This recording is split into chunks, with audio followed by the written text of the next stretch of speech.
Right. Hi. Just ignore Karma. He's just relaxing. So I do apologise. If it's a bit off-putting, I can't be held responsible. I don't want to move him. He is relaxed. That's all I'm gonna say. I can't even look straight at him. He's that relaxed. Anyway, so a number of you will have already seen Harry Potter and the Deathly Hallows Part 2 throughout the day. I know that there was a lot of midnight showings across the country. I was gutted that I couldn't go to see any of the midnight showings.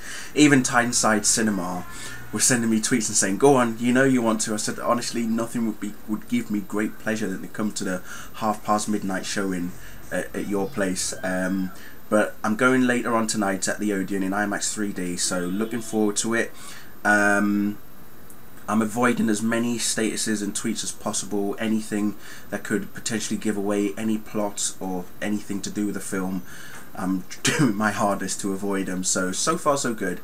But this video is really to look back at the Potter sensation, the phenomenon, how J.K. Rowling had this vision, you know, writing the books and where it's got her and where she's like to go from here.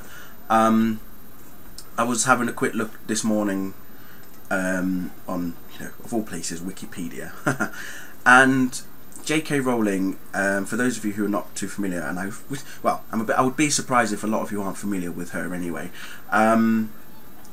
She pretty much started writing Harry Potter back in '95. So we're going back good 16 years, and it's interesting how she has created the story, the concept, the characters as well.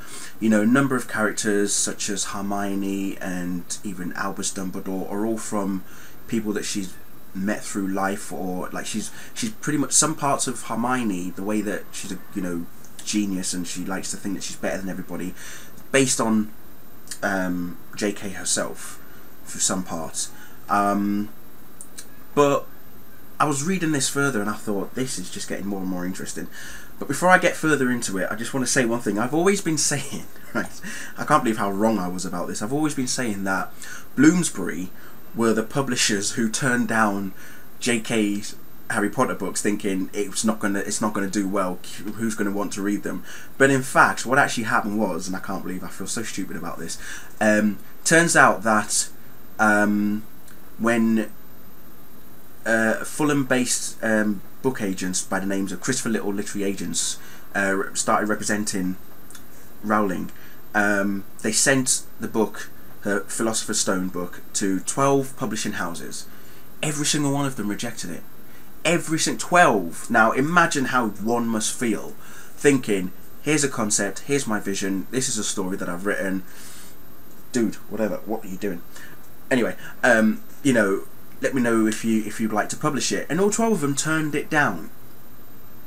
But then a year later, you know, someone from Bloomsbury has a look at the first chapter, even gives it, in fact, it was the chairman of Bloomsbury's daughter who read the first chapter and demanded the second. That was then when they decided and thought, right, let's put this out there. And it's pretty much gone on from there. She was a single mother at the time. She was living in Edinburgh at one point, and that's pretty much how it all came about. She was living on welfare. She was battling depression. All sorts of things were going on in her life at this point. But throughout what she's gone through, she has come out. She has created this, how should I put it, this sensational realization of witchcraft and wizardry in a really fun but yet serious sense.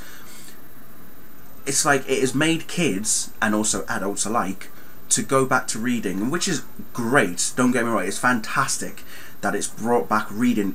Don't forget, we're in a generation now where it's all internet, computers, mobile gadgets, tablet devices, all of that stuff, right?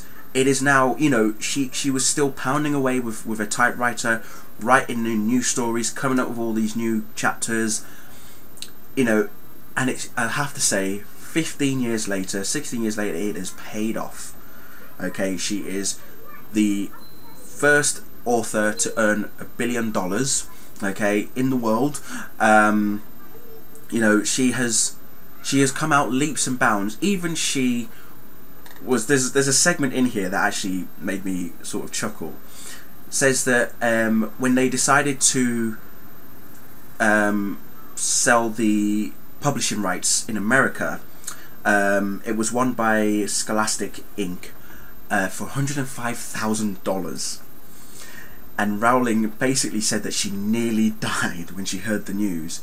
This is a woman who was battling depression, on welfare, you know, in a council flat in Edinburgh, and she had never ever thought such a thing was going to happen.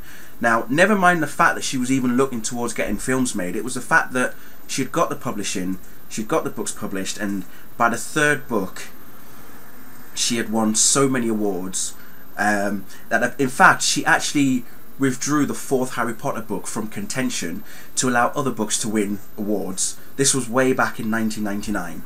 Okay, so she kind of felt a bit bad. It is amazing what she has done. And then suddenly the films, Warner Brothers, they decided to purchase the rights for the films for the first two novels. But what I love so much, and this is why I adore Rowling so much, is that despite Warner Brothers getting the rights, she basically said to them,